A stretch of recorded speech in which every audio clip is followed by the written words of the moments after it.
Puji nama Tuhan. Shalom saudara, silakan duduk.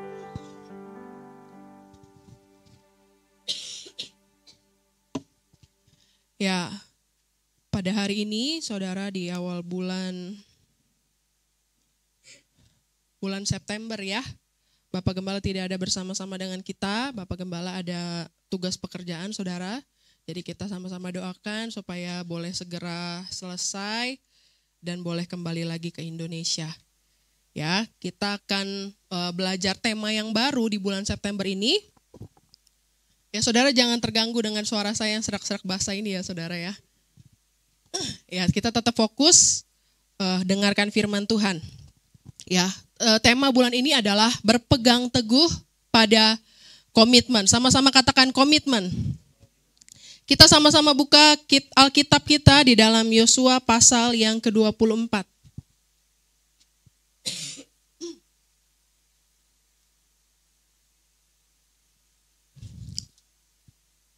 Yosua pasal yang ke-24 ayat yang ke-15.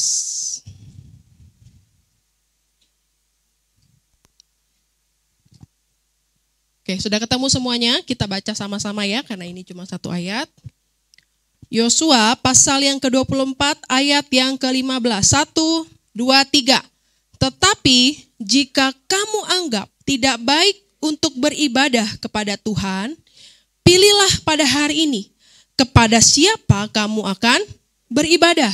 Allah yang kepadanya nenek moyangmu beribadah di sebelah sungai Efrat, atau Allah orang Amori yang negerinya kamu diami ini. Apa? Tetapi aku dan seisi rumahku, kami akan beribadah kepada Tuhan. Nah saudara, ayat ini atau kalimat ini diucapkan oleh siapa? Oleh Yosua. Ya, kalimat barusan ini dikatakan oleh Yosua sendiri, saudara.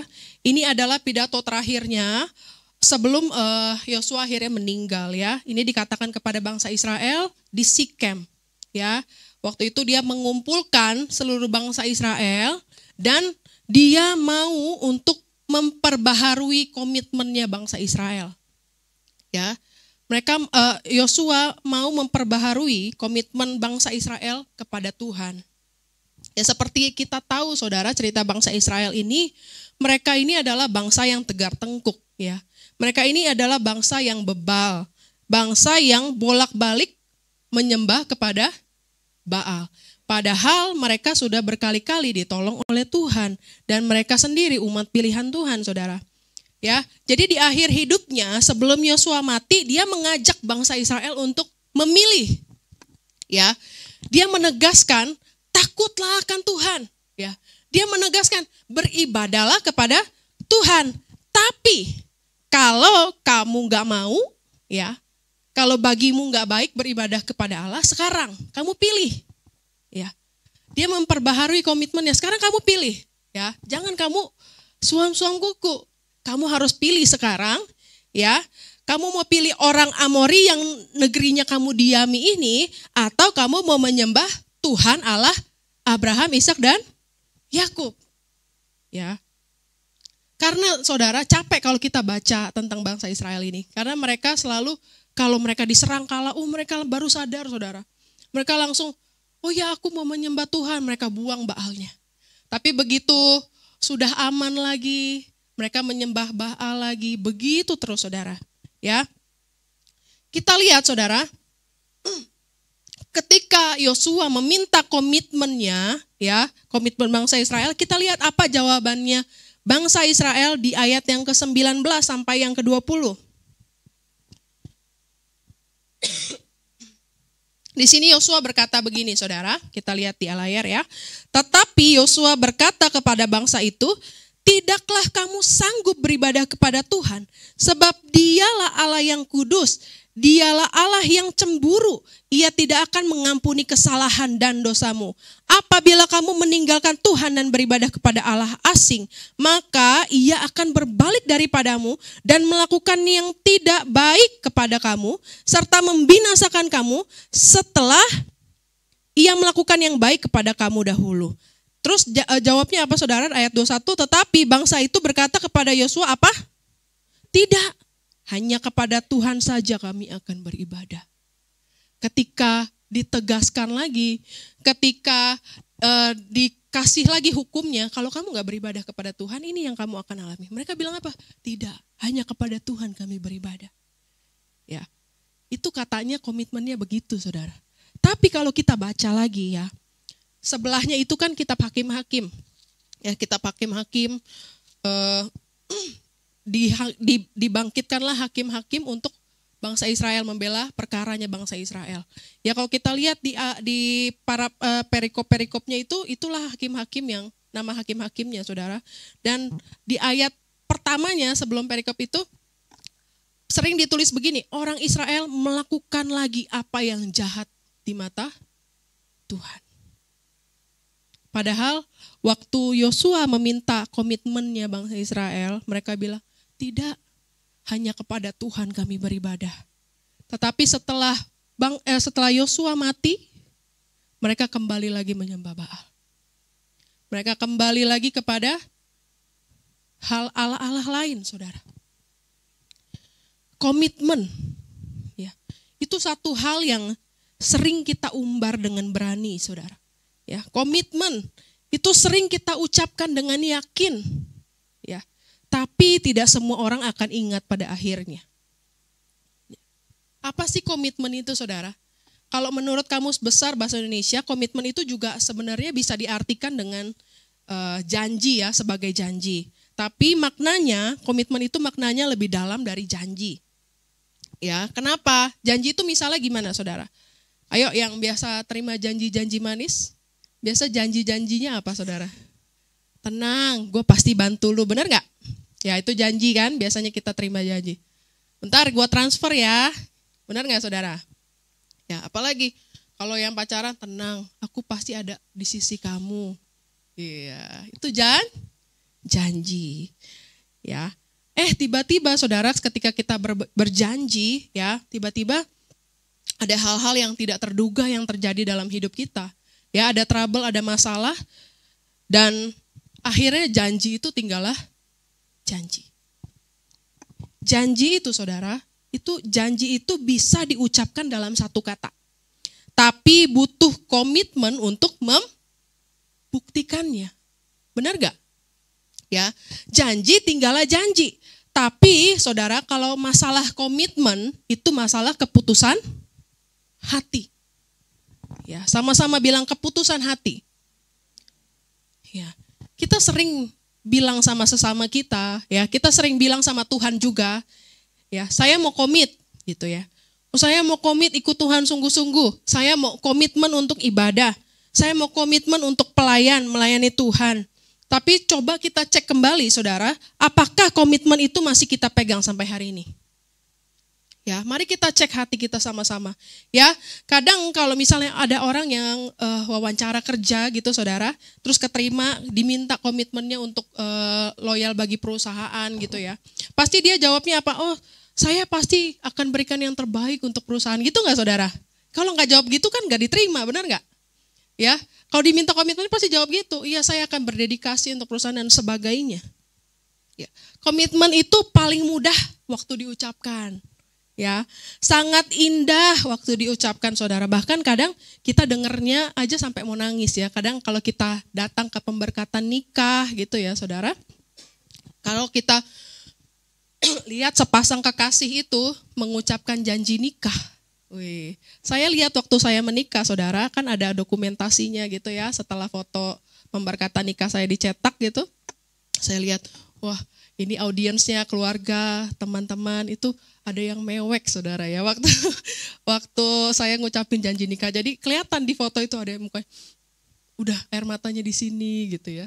Nah itu, saudara, janji itu ya sangat indah waktu diucapkan ya. Kadang kita sampai mau nangis, sampai terharu dengarnya.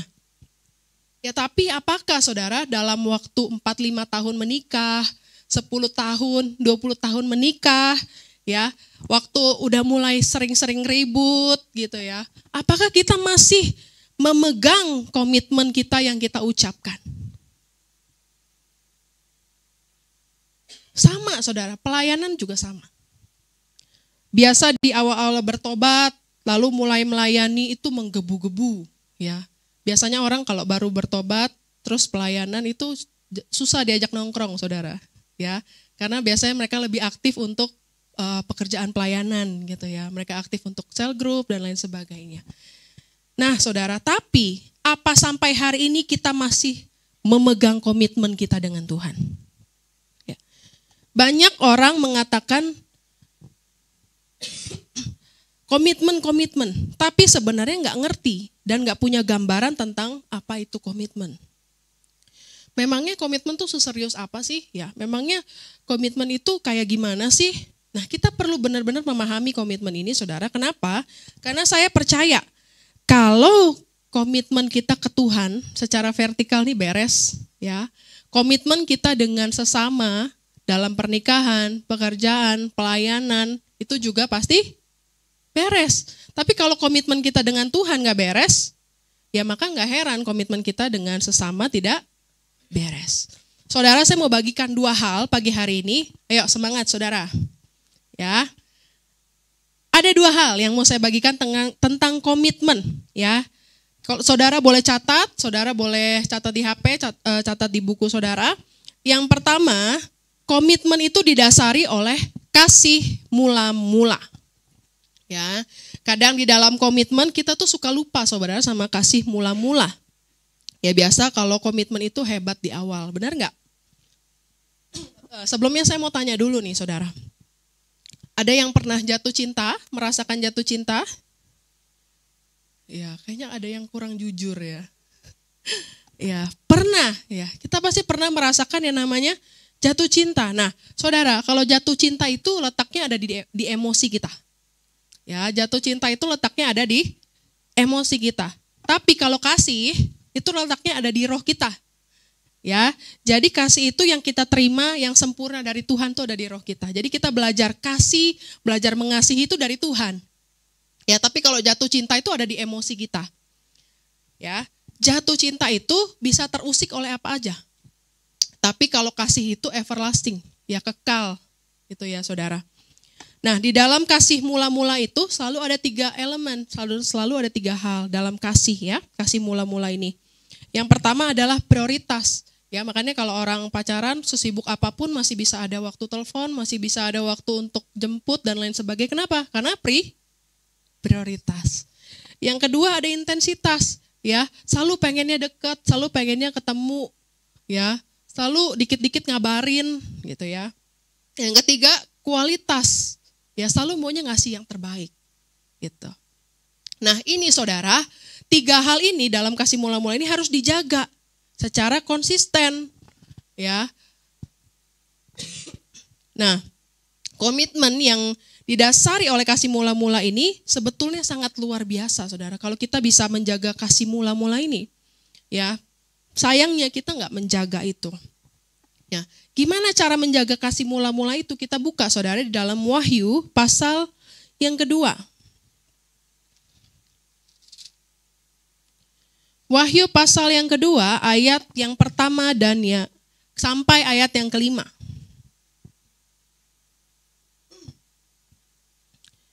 Saya akan bacakan untuk saudara, mari kita menyimak bersama. Ayat yang pertama sampai ayat yang kelima, ini ayat yang dikatakan Yesus sendiri melalui suratnya Yohanes untuk jemaat di Efesus. Tuliskanlah kepada malaikat jemaat di Efesus. Inilah firman dari Dia yang memegang ke7 bintang itu di tangan kanannya dan berjalan di antara ke7 kaki dian emas itu. Aku tahu segala pekerjaanmu, baik jeripayahmu maupun ketekunan,mu.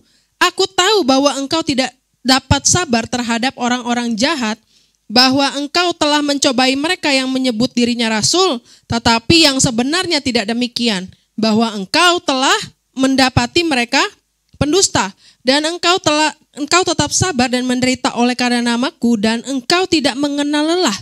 Namun demikian, aku mencela engkau karena engkau telah meninggalkan kasihmu yang semula.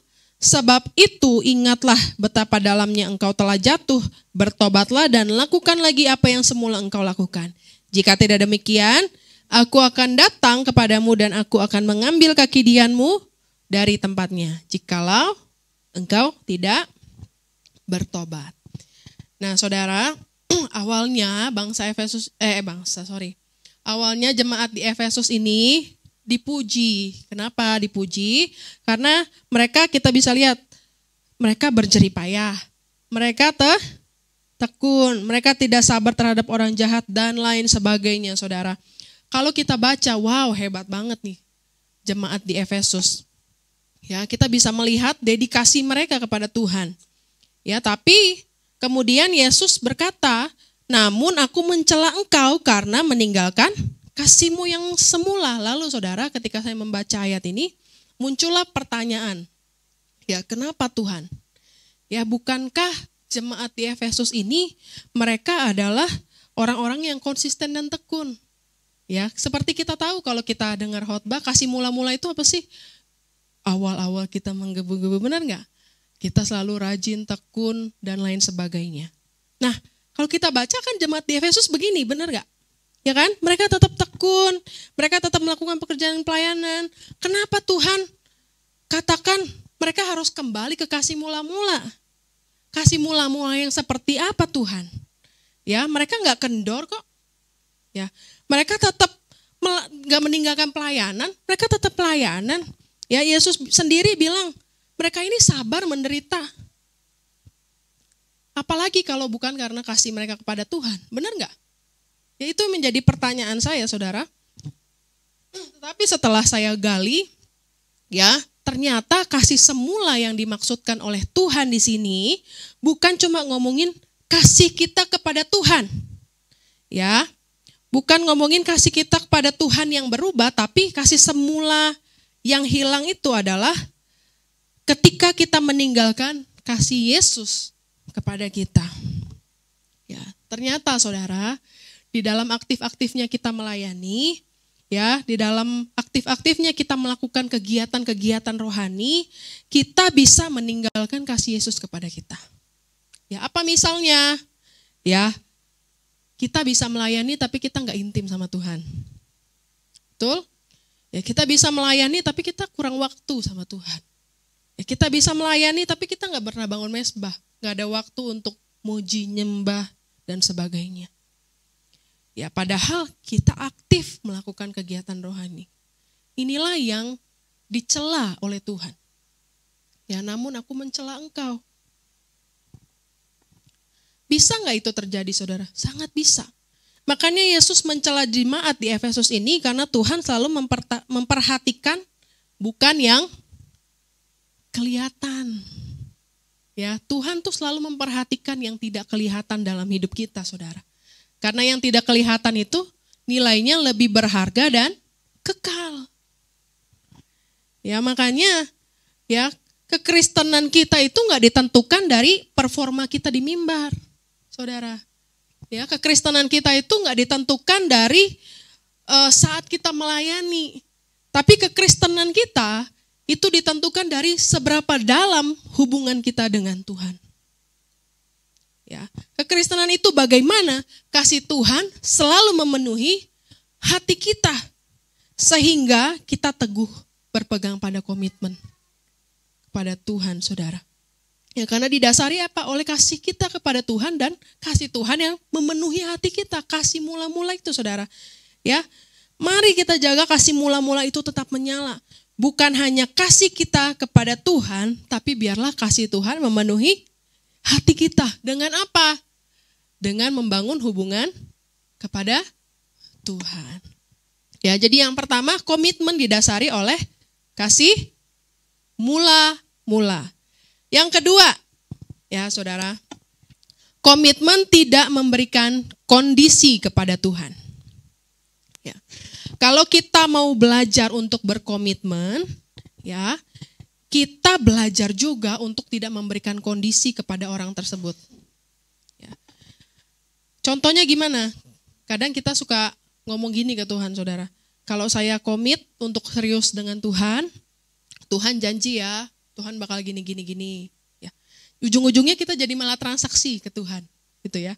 Saya pernah, saudara, dengar seorang hamba Tuhan, dia kesaksian di mimbar. Gitu. Jadi saya pernah datang ke suatu pentabisan gereja gitu. Lalu hamba Tuhan itu bilang asal mulanya dia bisa mendirikan gereja itulah gitu. Dia kesaksian, dia bilang gini, saudara saya juga kaget. Hamba Tuhan itu bilang kalau dia minta tanda sama Tuhan. Tuhan, aku mau jadi pelayan Tuhan. Tapi Tuhan sediakan apa yang kuperlukan. Apa yang ku mau Tuhan cukupkan. Terus kalau Tuhan gak cukupkan gimana saudara? Itu pertanyaannya. Kalau suatu saat dalam pelayanan dia kekurangan. Dalam suatu saat dalam pelayanan dia harus kehilangan banyak hal. Terus gimana komitmennya? Ya saudara, kalau kita mau belajar untuk berkomitmen dengan Tuhan, jangan berikan kondisi kepada Tuhan. Ya, komitmen yang benar harusnya tidak memberikan kondisi karena apa? Itu adalah keputusan hati kita. Kita yang mau, kita yang memutuskan. Coba kita belajar saudara, satu cerita yang sangat luar biasa nih. Ya, saya sangat diberkati dengan cerita ini ketika saya mulai terganggu komitmennya gitu saudara, saya kembali ingat cerita ini. Ya, di Daniel pasal yang ketiga, ayat yang ke-14 sampai 18.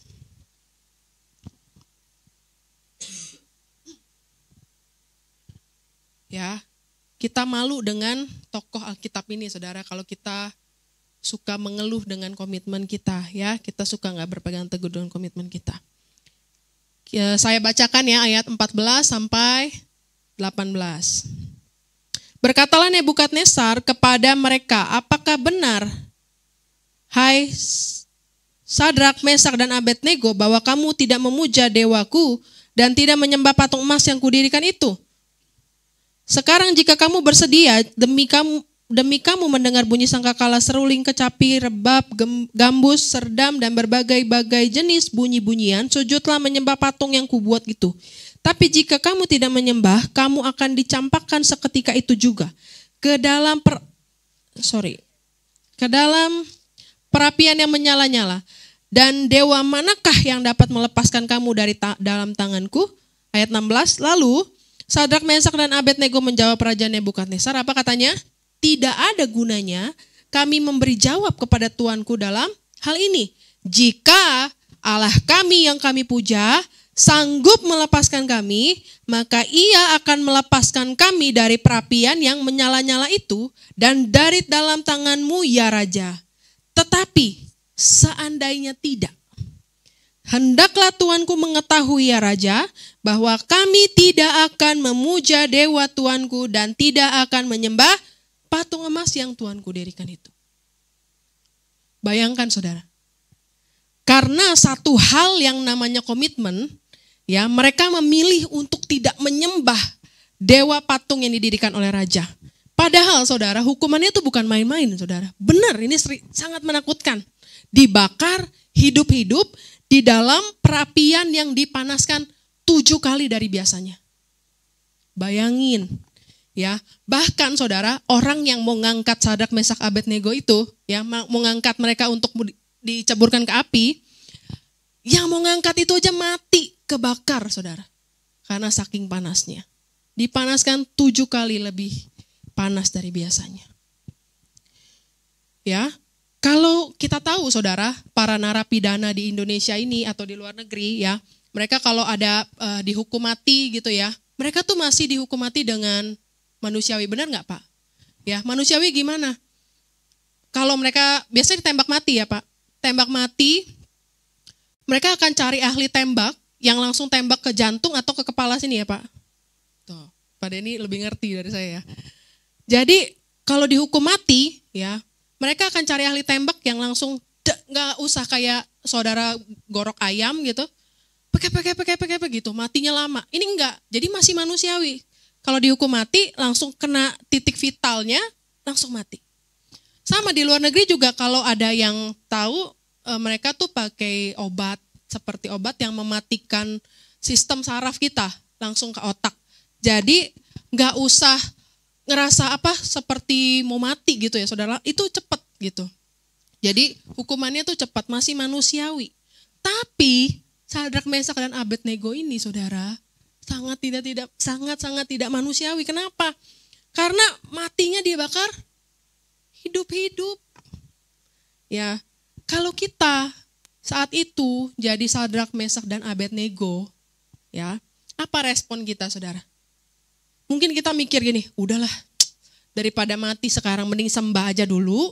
Habis itu kita minta ampun ya sama Tuhan. Yang penting sekarang nggak mati. Benar nggak? Yang penting sekarang nggak mati. Udah itu nanti bisa minta ampun sama Tuhan.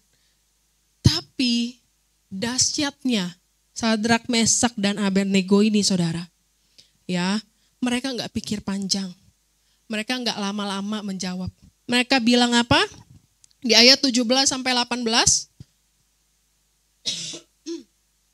Jika Allah kami yang kami puja sanggup melepaskan kami, maka Ia akan melepaskan kami dari perapian yang menyala-nyala itu.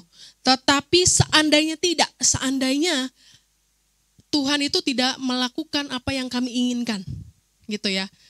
Seandainya tidak terjadi, seandainya kami tidak selamat, gitu ya. Kami tidak akan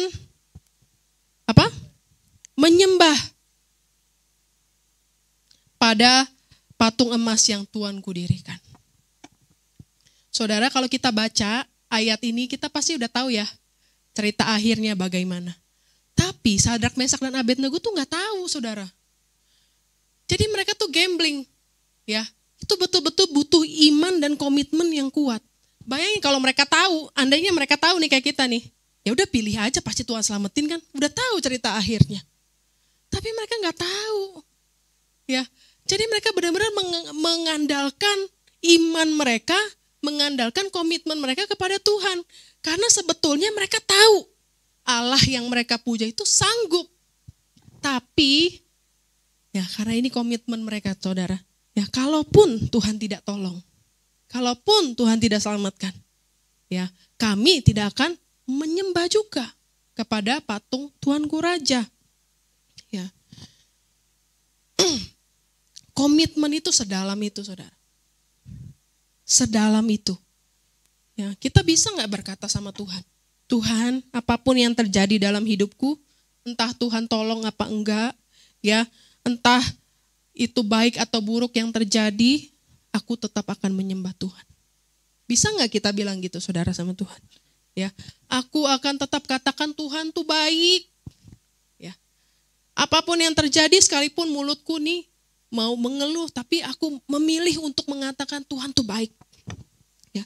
Sekalipun kita sedang kekurangan, sekalipun aku kekurangan Tuhan, aku memilih untuk tetap menabur. Ya. Sekalipun Tuhan, aku sedang sedih, aku mau menguatkan yang lain, aku mau melayani yang lain. Komitmen itu sedalam itu, saudara. Ya. Komitmen itu tidak memberikan kondisi kepada Tuhan. Apapun yang terjadi tidak dapat menggoyahkan komitmen kita kepada Tuhan. Kadang kita manusia ini mau tahu masa depan, benar nggak, saudara? Ya, seandainya kita bisa tahu. Tapi firman Tuhan bilang, firman-Mu itu pelita bagi kakiku. Pelita itu kecil, saudara, bukan lampu tembak. Ya, pelita itu bukan lampu tembak yang kita bisa, seandainya firman Tuhan gitu ya, saudara. Bisa seperti lampu tembak, kita bisa lihat di tengah kegelapan, di tengah di tengah kegelapan itu kita bisa melihat bahwa oh di sini ada jurang, oh jangan ke situ, oh di sini ada binatang buas, jangan ke situ. Seandainya bisa kan, kita pengennya begitu kan. Tapi firman Tuhan bilang, firman-Mu itu pelita bagi kakiku. Tuhan mau dengan pelita firman Tuhan yang kita pegang itu, saudara, kita melangkah selangkah demi selangkah dengan iman dan komitmen kita kepada Tuhan. Ya. Dengan itulah kita menggantungkan hidup kita kepada Tuhan. Jadi, saudara, komitmen yang benar tidak memberikan kondisi kepada Tuhan. Ya. Apapun boleh terjadi dalam hidup kita, tetap pegang komitmen kita kepada Tuhan. Amin. terakhir saudara. Di akhir zaman ini kalau kita sadari ya semakin jahat dan semakin aneh-aneh saudara. Ya, di akhir zaman ini iblis semakin gencar dan kalau kita perhatikan ya, iblis itu sedang membuat kita menjadi murtad dengan keadaan-keadaan yang terjadi. Murtad itu gimana sih saudara? Bukan cuma kita pindah agama gitu ya. Tapi murtad itu adalah ketika kita udah meninggalkan kasih Tuhan. Ketika kita udah mulai bosan dengan Tuhan. Mundur perlahan-lahan. Ya. Kalau kita nggak jadi jahat dengan menjatuhkan orang, kita yang jadi jahat karena dijatuhkan orang. Ya, entah kita pelaku atau korban, kalau kita nggak sadar dan minta ampun, maka kita masuk jebakan iblis itu, saudara. Ya. Saya tahu ada kadang kita punya rasa ingin menyerah, ya dengan komitmen yang kita ambil. Kadang kita capek, betul. Ya, kadang kita ngerasa kita jenuh, betul. Ya, kita ngerasa kita marah. Tapi ayo kita minta kekuatan Tuhan. Karena bukankah pada akhirnya kita bisa melakukan firman Tuhan karena Roh Tuhan ada dalam hidup kita. Ya, firman Tuhan berkata, bukan kuat, bukan gagah, tapi oleh Rohku kata Tuhan. Saya mau kasih lihat saudara satu foto yang menggambarkan kekristenan kita akhir-akhir ini. Boleh tolong dibuka? Bisa?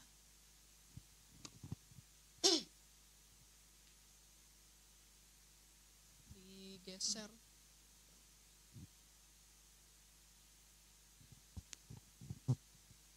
Ya, kelihatan nggak saudara? Ya kelihatan ya. Coba digedein dikit.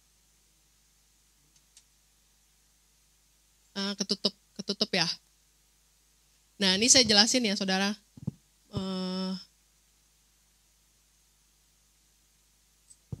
Oke bentar ya.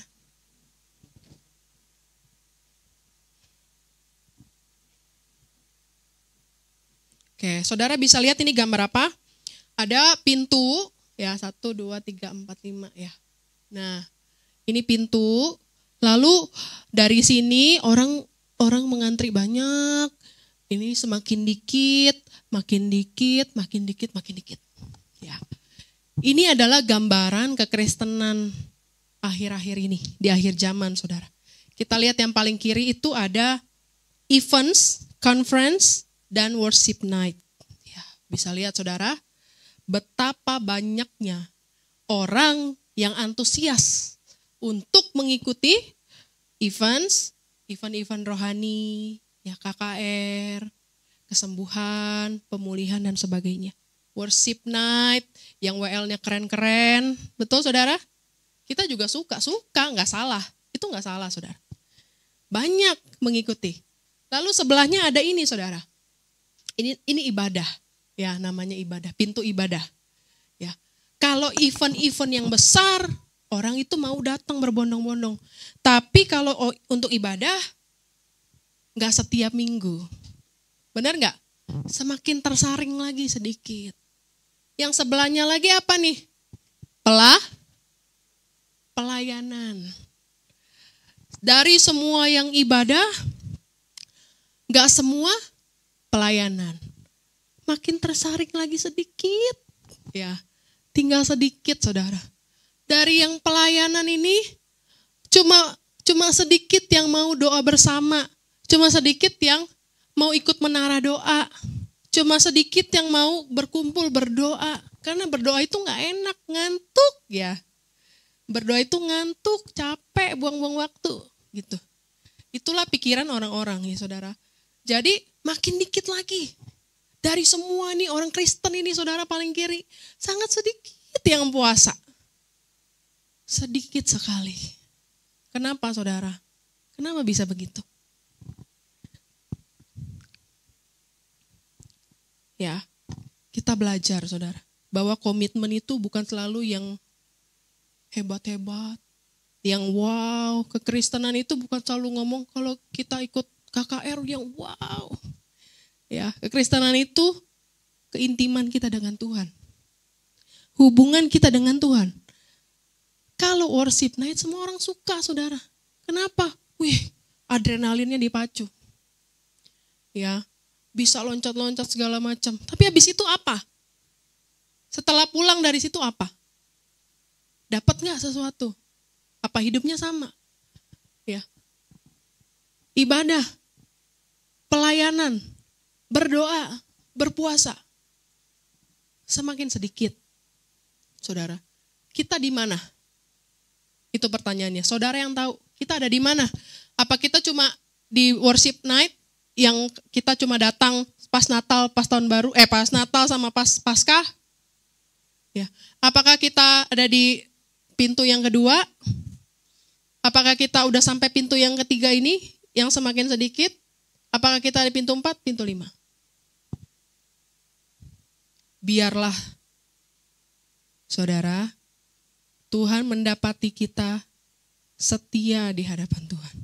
Dengan komitmen yang kita ambil, ya. Pada akhirnya, walaupun sedikit, saudara, sangat sempit pintu yang menuju kekekalan itu. Tapi pada akhirnya kita bisa melewati itu. Amin. Ya, saya ketika melihat ini, saudara, ya saya sungguh tertohok juga, dan memang ini kenyataannya. Ya, tapi marilah kita jangan ambil bagian yang cuma mau euforianya doang. Ya. Tapi marilah kita mengambil bagian yang orang lain gak suka, tapi itu Tuhan suka. Berpuasa, berdoa, melayani Tuhan. Siapa yang mau pagi hari ini kita memperbaharui komitmen kita kepada Tuhan? Amin. Itu antara engkau dengan Tuhan. Oke? Amin untuk firman Tuhan. Mari kita tundukkan kepala kita.